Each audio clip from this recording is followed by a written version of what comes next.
Arkadaşımın ST-Link'i bozulmuş. Geçen cuma günü onu verdi. Gördüğünüz gibi micro USB portu bozulmuş.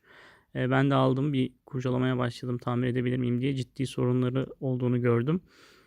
Hemen yatırdım mikroskopun altına.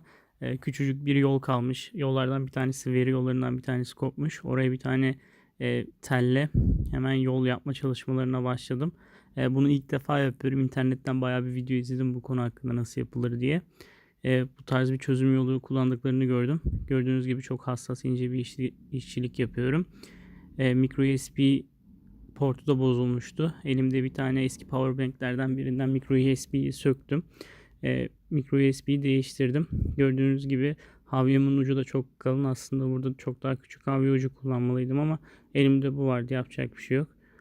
Sürekli burada tek tek kontrol ediyorum. Önce lehimliyorum. Ondan sonra hareket ediyor mu diye başka bir aletle kontrol ediyorum. Yani ince ucu sivri aletle. Bu çalıştığım alan aslında bir şırınga iğnesinin ucundan daha küçük. Videonun ilerleyen kısımlarında bir tane şırınga iğnesi getirip göstereceğim. Gördüğünüz gibi kendi eklemiş olduğum küçücük yol hareket ediyor mu diye ittirip bakıyorum. Bu alet de dişçilerin kullandığı bir alet. Şu ince olan, bu gösterdiğim. Onunla böyle ittirerek hareket ediyor mu diye bakıyorum. Eğer hareket ediyorsa havyayı tekrar oraya değdirerek lehim almasını sağlıyorum. O micro USB portunu da öncesinde lehim yapmıştım her bir pinine.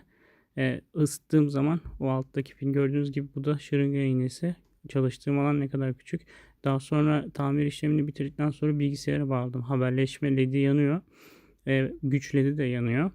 Onları gösteriyorum şu an mikroskopun altında. Devamında da bilgisayara bağladığımda ST Programmer uygulamasını açarak ST Programmer ile haberleştiğini gösteriyorum. Şurada gördüğünüz gibi kendi seri numarasını ST Programmer'a göndermiş. Tabi bağlantı gerçekleşmiyor çünkü karşı tarafta herhangi bir STM32 cihaz yok, ama burada gördüğünüz gibi ST-Link'in seri numarası ve firmware'ini yazıyor. Aynı zamanda Virtual COM portlar da gelmiş. Bu şekilde tamirimizi bitirmiş olduk.